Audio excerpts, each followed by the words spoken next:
Hola, ¿cómo están? Con esta placa vamos a cerrar la unidad 1. Veníamos trabajando de manera sistémica, arrancamos por el análisis de lo más macro, que son las instituciones que se reproducen a través de nuestras acciones y de nuestra transmisión y nuestro proceso de socialización, las organizaciones, que son las instancias en las cuales esas instituciones se ven materializadas, y hoy nos vamos a ocupar de los actores, de nosotros mismos, de los sujetos que hacen, modifican y son hechos a la vez por las relaciones organizacionales e institucionales. Por lo tanto, les pido que cuando encaren este texto lo hagan justamente desde esta mirada, ¿no? Pensando que los seres humanos son actores, son decisores dentro de los procesos sociales, pero que además son el producto de esos procesos sociales, y que se desarrolla una relación dialéctica y de praxis, es decir, en la medida que nosotros somos constituidos por la organización y por la institución a través del proceso de socialización, o en todo caso estamos sometidos a un hecho social, como decía Durkheim. No se trata de un hecho social determinante, sino de una característica condicionante, y acá les traigo a un amigo de ustedes también, Weber, que ponía el ojo en las acciones humanas. Recuerden que él decía que eran las acciones humanas las que terminaban modificando la sociedad, y si bien ninguno de los autores de este texto, Análisis centrado en el actor, los mencionan, sí conviene recordar esta mirada, porque ya la tienen ustedes incorporada, que es a través de nuestras decisiones y de nuestra afectividad o de nuestros principios los que por los cuales nos movemos en el mundo, y cuando nuestra acción se generaliza termina modificando estructuras organizacionales y estructuras institucionales. Por lo tanto, los invito a transitar estas placas desde esa perspectiva, entendiendo que el actor, nosotros somos justamente los diseñadores y constructores de la sociedad que tenemos y tendremos. Para entender el rol central del actor o del sujeto social dentro de una sociedad, dentro de una organización, no debemos perder de vista que siempre va a estar contextualizada su acción y su percepción de lo que pasa a su alrededor. Para esto es importante que reconozcamos el factor cultural al cual nosotros pertenecemos, y cuando hablo de cultura hablo de el proceso de socialización primaria, lo que aprendimos en casa, lo que nos enseñó el barrio, lo que nos heredó la familia, de qué es lo que está bien, qué es lo que está mal, qué es lo que debe ser y qué es lo que no debe suceder. También el proceso de socialización o de culturización que nosotros vamos adquiriendo a lo largo del proceso de formación profesional, ya sea este el nivel primario, secundario o terciario, lo que nosotros vamos interpretando también de los distintos contextos sociohistóricos que nos van envolviendo, y las metas personales.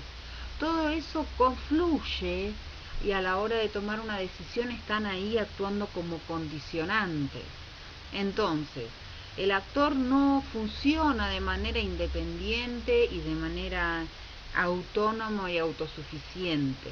Cada una de las acciones que los sujetos sociales, es decir, nosotros, hacemos o tomamos decisiones, cuando eso se produce, lo estamos haciendo sobre un colchón inmenso de variables que están orquestadas por las instituciones sociales, por lo que nosotros sentimos, por lo que hemos aprendido, por lo que hemos heredado, y también por el contexto organizativo en el cual nos estamos manejando.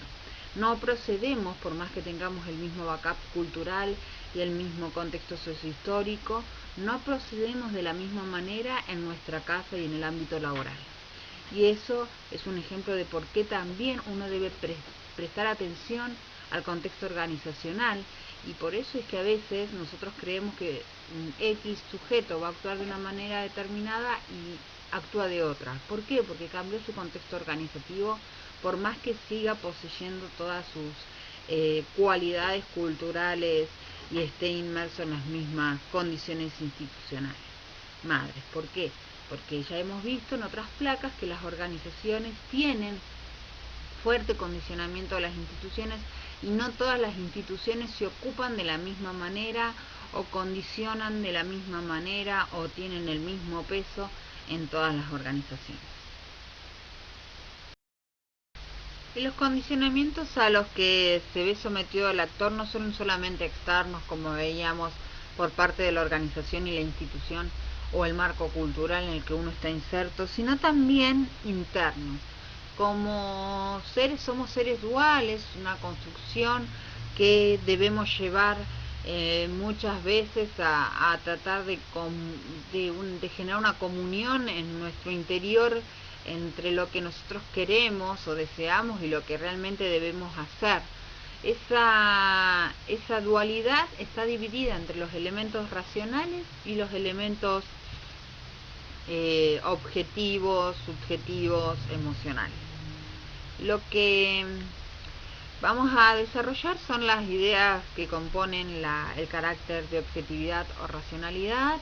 Estos elementos tienen que ver con los conocimientos, el primero, los lógicos matemáticos, los certificados, el manejo de la lingüística, todo esto conocimientos que nos va dando la sociedad y que va dejando un registro que nosotros pasamos por un proceso y debemos tener un conocimiento mínimo. Las destrezas es qué hacemos con ese conocimiento, porque muchos ustedes saben, se reciben, pero después los pedís que desarrollen la tarea y no la pueden hacer. ¿Por qué? Porque han incorporado la repetición del conocimiento, pero no la pueden aplicar.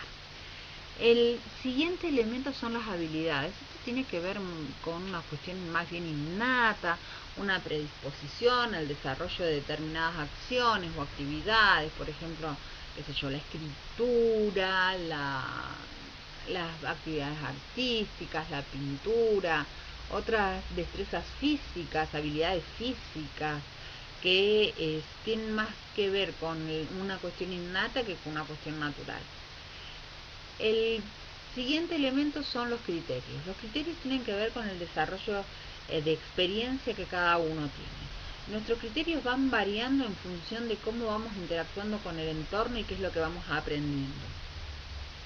Entonces, eso también va a condicionar a la hora de tomar una decisión, porque en función de la experiencia pasada que tengamos, ya sea con la interacción con los otros actores o ya sea con el entorno, va a ser cómo vamos a actuar.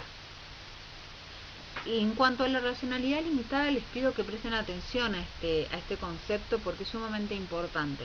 Generalmente uno piensa que cuando se aplica la razón está siendo totalmente objetivo y ha podido evaluar sin prejuicios las opciones que el entorno nos presenta. Sin embargo, está comprobado que lo que nosotros finalmente hacemos es terminamos eligiendo lo que más nos gusta.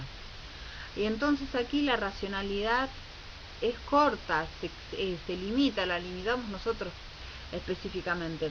Porque cuando hay algo que nos interesa más que otra, los conceptos de eficacia y eficiencia que eran muy propios de, por ejemplo, los conceptos o las concepciones administrativas de Taylor y de Fayol, terminan rodando hacia el piso porque no se sostienen.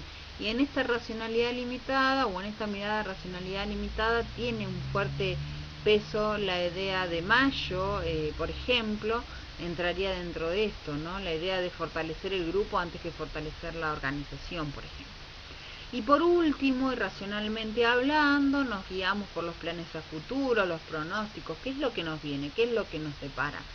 Todo el tiempo estamos pensando en qué tengo que hacer hoy para que mi futuro sea mejor. Y esos pronósticos van cambiando en función de cómo nos va cambiando el contexto sociohistórico. Y en función de eso es donde empiezan a apoyar los criterios, que están basados en la experiencia, que nos hacen prever qué acciones tomar o no tomar. De la vereda de enfrente, por decirlo de alguna manera, encuentra lo que es netamente subjetivo y que tiene que ver básicamente con cómo nosotros nos sentimos en realidad. Y aquí aparecen los sentimientos, las emociones. ¿Qué vínculo tengo yo con mi entorno inmediato, mi entorno laboral, mi ambiente? ¿Cómo me siento ahí? Y ahí empiezan a jugar varios factores. Luego está la creencia. Las creencias, tanto religiosas como míticas, son sumamente importantes. Fíjense que impacto tienen las festividades religiosas en los espacios laborales. Y hablo solamente de lo que es el catolicismo, que nosotros tenemos, por ejemplo, ahora, en breve, la Semana Santa, que suspende actividades laborales. Y la suspende el Estado porque reconoce y sigue reconociendo el catolicismo como la religión oficial. Otro de los elementos que componen el aspecto subjetivo es la ideología. Y acá hay que hacer un parate y pensar, porque no actuamos de la misma manera frente al mismo hecho si tenemos ideologías o pensamientos distintos. Y esto tiene que ver con la idea de cómo debe ser en una sociedad y qué rol jugamos nosotros ahí adentro. ¿Qué aportamos o qué no aportamos? ¿Qué estamos dispuestos a perder y qué no estamos dispuestos a perder? Y acá se entrelaza con el siguiente punto, la cosmovisión, que tiene que ver con una forma particular de entender el mundo. ¿Cómo entendemos nosotros o cómo creemos que son los seres humanos? ¿Cómo creemos que van a actuar? Una mirada macro de el entendimiento que tenemos nosotros de cómo funcionamos el sistema. A esto se le suman lo que serían los espíritus animales, que tienen que ver con algo también innato, más bien de carácter temperamental, que nos pone en posición de buscar ventaja de lo que encontramos, de desarrollar instintos de supervivencia, que están vinculados también con la idea de el equilibrio, de la justicia, y que tienen que ver más con una cuestión temperamental que con una construcción de el proceso de socialización. Y a esto se le suman elementos viscerales como son las pulsiones vinculadas a la envidia, el egoísmo, incluso la afectividad, ¿no? la empatía con el otro, que son factores que uno no puede justificar y que en criollo le diríamos cuestión de piel. Todos estos elementos se van entrelazando y van interactuando y van peleándose dentro nuestro. Tómense un ratito, unos minutos para escucharse ustedes mismos frente a una situación en la que tienen que elegir y verán que no están exceptos de esta situación. Y en este marco y sobre esto es que el sujeto toma decisiones para poder desarrollarse o poder crecer o poder protegerse en un contexto tan variable como el que ofrece el medio ambiente, donde también empieza a aparecer o podemos empezar a hablar claramente del concepto de conflicto. Es decir, básicamente los actores, nosotros, los sujetos, nos desarrollamos en momentos o en espacios de permanente conflictividad en la cual siempre tenemos que tomar alguna decisión. Hago un paréntesis, conflicto no quiere decir que nos estemos peleando todo el tiempo, pero sí tenemos que estar observando o tomando decisiones porque siempre hay un plan B o una alternativa que nos obliga a revisar dónde estamos parados y a dónde queremos ir. Entonces, este sujeto que ya está sometido a varias tensiones, para poder operar con este marco de contradicciones o de decisiones a tomar, tiene que tener muy claro en qué lugar está parado y para qué está o cuáles son las consecuencias que puede traer su accionar. Los autores nos proponen entonces tener claro como actores dónde nos vamos a parar, y para eso es importante poder distinguir rasgos característicos de las instituciones públicas y de las organizaciones públicas y las organizaciones privadas. Vamos a repasar un poquito a grandes rasgos cuáles son las organizaciones públicas y qué caracteres tienen las organizaciones privadas. Las públicas primero están para resolver un mandato que los excede. Sí, es un mandato que viene desde lo social, que generalmente viene desde el voto popular, que han sido puestos las autoridades para responder o satisfacer las necesidades de una sociedad que en sí es diversa, con intereses contradictorios, con miradas contradictorias, y que más allá de que los hayan votado o no, merecen y exigen una respuesta por parte de la autoridad acá. Otra de las cosas es que las organizaciones públicas están formadas, están forjadas además para hacer aplicar las normas, las reglas. Podríamos decir que las organizaciones públicas aplican y exigen el respeto a las instituciones formales, ¿sí? Los marcos normativos que además regulan el proceso de interacción entre nosotros. Por otro lado, el manejo de los fondos que se hace de estas organizaciones públicas vienen de un aporte público, es decir, no es dueño de esos fondos del Estado. Esos fondos en todos casos se les son suministrados al Estado a través de los impuestos de distinta índole para que los administre. Es un administrador, no es el dueño de ese monto dinerario, que tiene que estar utilizado de tal manera que logre satisfacer la mayor cantidad de necesidades posibles, de saldar las deudas que tienen la sociedad en todos los niveles que ustedes puedan imaginar, ¿sí? Por otro lado, las organizaciones privadas, su lógica particular es la búsqueda del beneficio económico. ¿De quién? Del dueño. No de los empleados, del dueño, ¿sí? O de los accionistas. Los empleados son elementos necesarios para que la organización crezca. Los empleados reciben un crecimiento económico, sí, a través de su salario y por determinación de la patronal y en un marco institucional marcado por la relación de las leyes laborales y los patrones económicos o los contextos económicos. Pero la diferencia, y acá está la gran diferencia, mientras las organizaciones públicas tienen que satisfacer las necesidades de una sociedad que es contradictoria entre sí, la organización pública puede desentenderse de la situación social o de las contradicciones sociales porque lo que le interesa es generar dinero para sí mismo. Es la búsqueda de la ganancia permanente. Recuerden a su amigo Marx cuando describía a las clases burguesas y la persecución permanente de una plusvalía hacia la alza, ¿sí? Entonces, ¿para qué están las organizaciones privadas? Para satisfacer esas necesidades específicas e individuales. ¿De dónde viene el recurso? Y viene el recurso económico, viene del intercambio comercial, de lo que se vende y de lo que se logra vender, ¿sí? Y por eso, como es ese carácter privado, yo soy dueño de lo que ingrese en mi empresa, puedo hacer lo que desee con mi dinero. Generalmente, y siguiendo la lógica original, lo que voy a tratar es de reducir los costos lo más posible para que mis ganancias no se vean afectadas. ¿Cómo reduzco los costos? Y de mil maneras. Aplico nueva tecnología, busco nuevos materiales, incluso si quiero puedo despedir personal, y esto ustedes ya lo han visto y los invito una vez más a recuperar los contenidos de sociología como para poder entender los procesos por los cuales se puede prescindir de la mano de obra cuando se considera que está perjudicando la posibilidad de sostener o de ampliar mi margen de ganancia.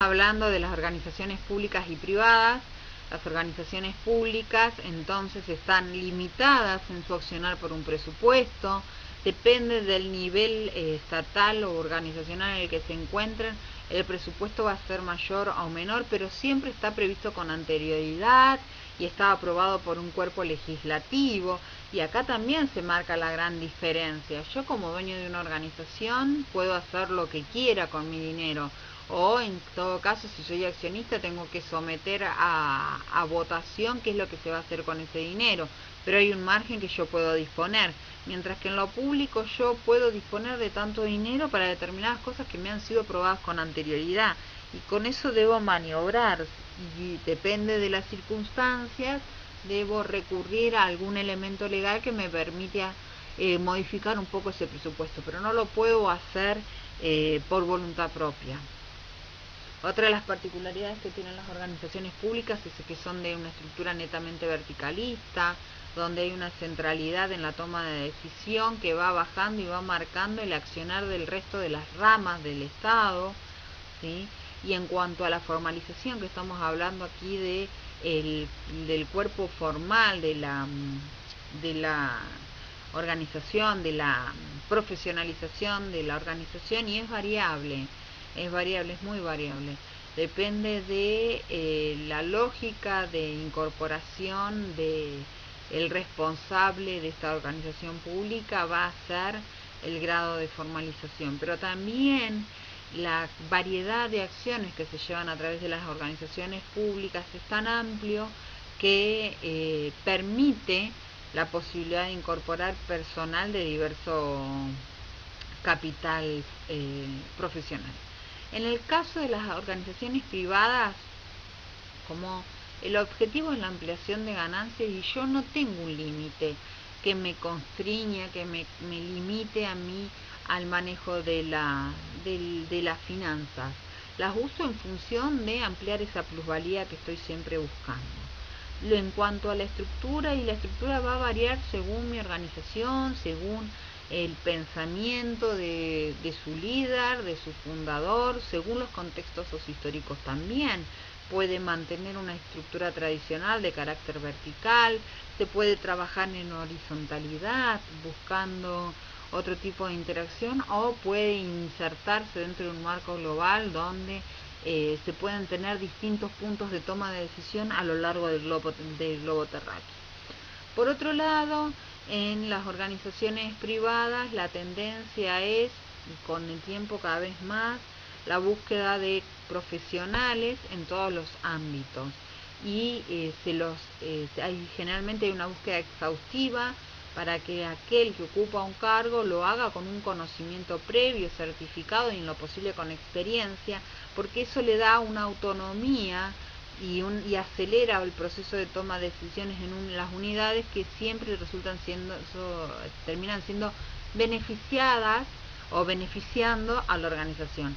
Mientras que en la organización pública las tomas de decisiones están atadas a un proyecto social, ideológico, económico.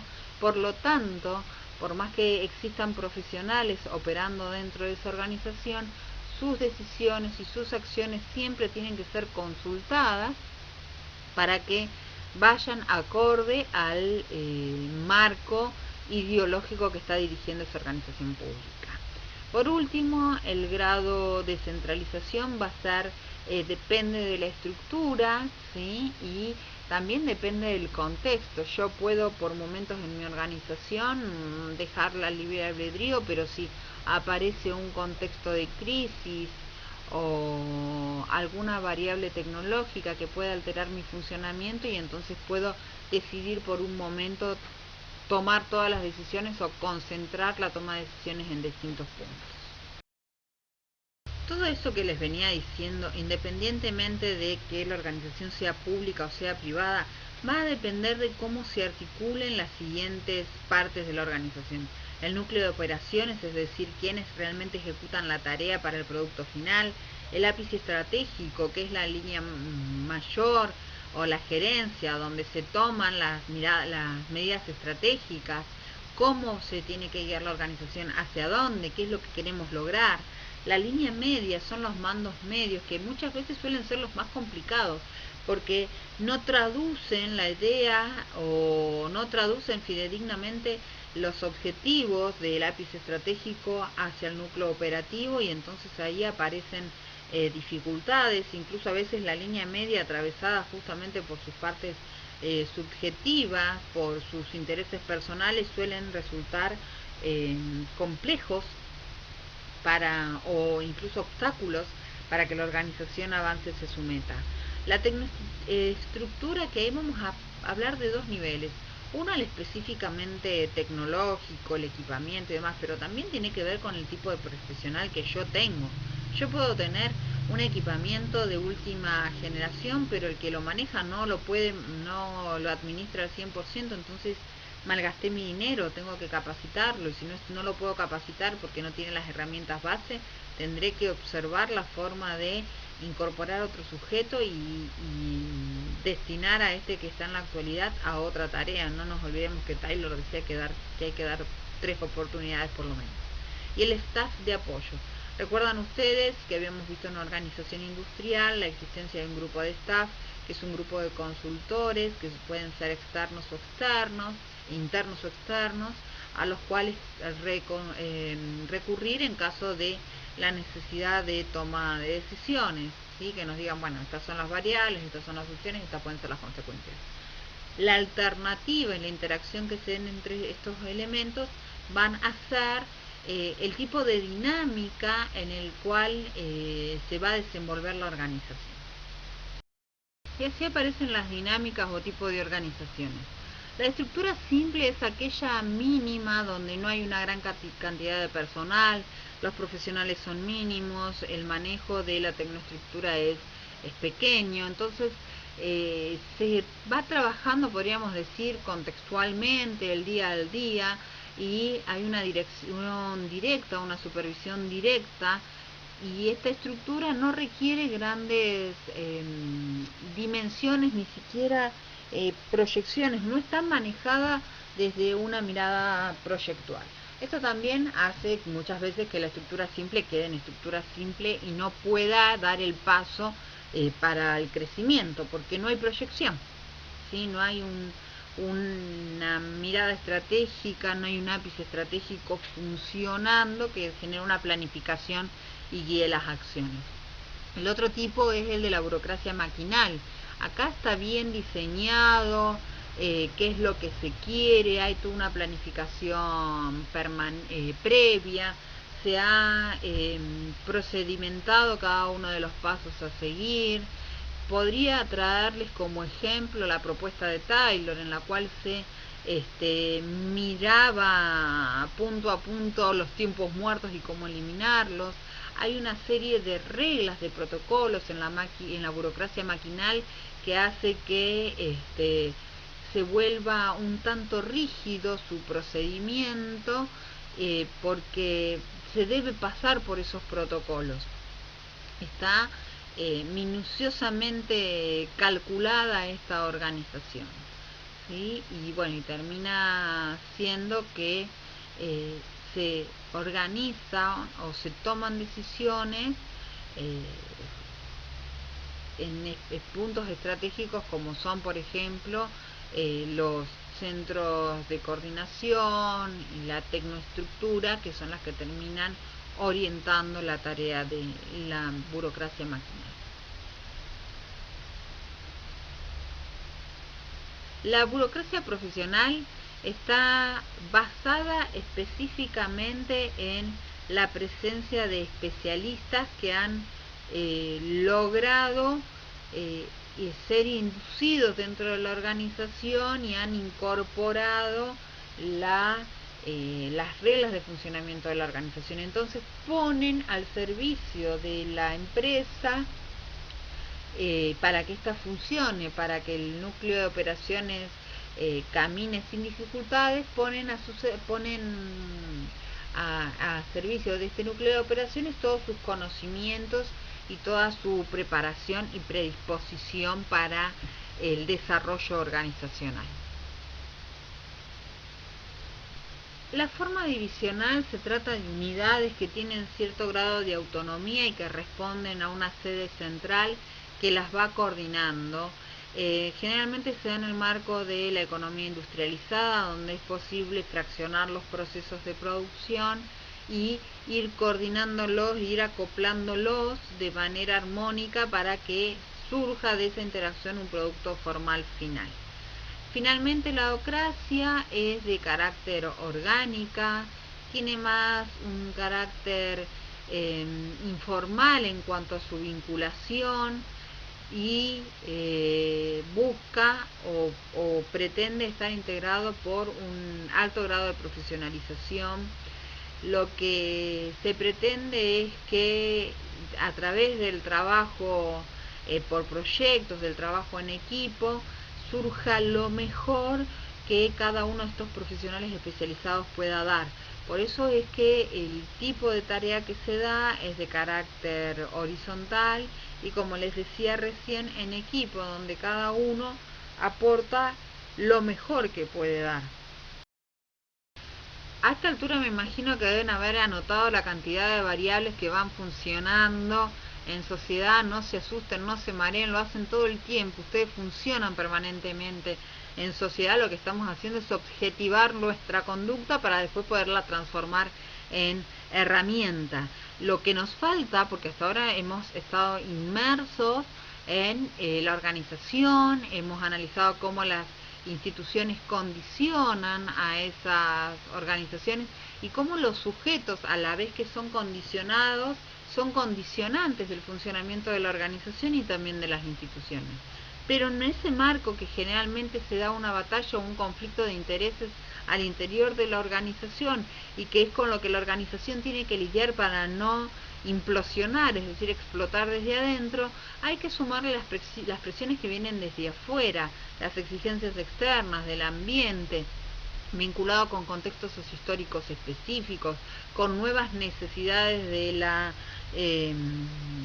sociedad, de ese ambiente, que si no reconoce la utilidad de esa organización, la lleva al descarte, la deja de usar, y cuando las organizaciones dejan de ser usadas o dejan de ser necesitadas, están condenadas a la muerte. Entonces, el proceso de dirección de una organización implica tener una cintura o una mirada amplia que va a estar encarnada en los sujetos. No es abstracto esto. Hay un sujeto social que toma las decisiones de cómo manejar las fuerzas internas y manejar las fuerzas externas. Para ir resumiendo, entonces, las instituciones no es algo mágico que apareció un día y nosotros nos acomodamos, sino al contrario, es el producto de las decisiones y de los contextos sociohistóricos que se fueron construyendo a lo largo de la historia de la humanidad. Lo que queda en las instituciones en realidad son el resultado de las decisiones que fueron ganando, de las que lograron más adeptos.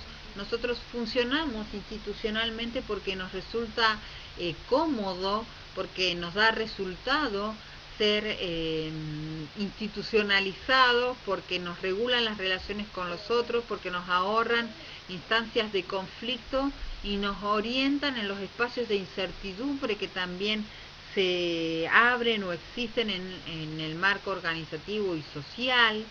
Ahora, lo que no debemos perder de vista es que las instituciones siempre son producto de una decisión humana y siempre estamos decidiendo. Podemos decidir funcionar en consecuencia, es decir, adaptarnos a la regla y aplicarlo. Podemos decidir romper esa regla y proponer una nueva, o podemos decidir no involucrarnos.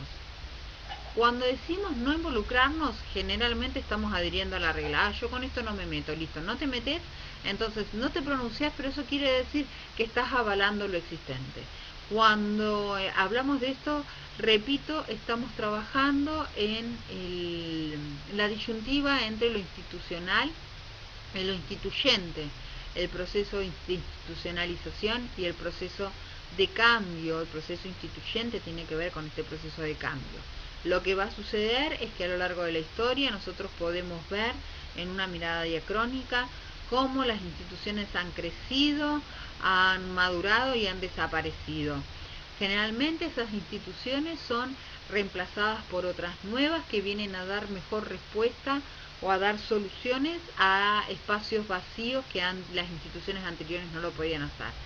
Lo que sucede cuando las instituciones no se generan rápidamente y vienen a satisfacer las necesidades de las organizaciones o de los sujetos que son parte de la sociedad, es que se genera una sensación de anarquía, de desorientación, de vacío institucional, porque faltan reglas a seguir. Y esas reglas las necesitamos nosotros porque es la forma en la que nosotros nos conceptualizamos en el mundo y es la forma en la que nosotros podemos pararnos para decidir qué hacer, si nos gusta o no nos gusta. Cuando no tenemos el referente institucional es muy difícil operar en general en la historia. Cuando las instituciones caen estrepitosamente y no se genera nada nuevo, lo que se genera en su lugar es caos.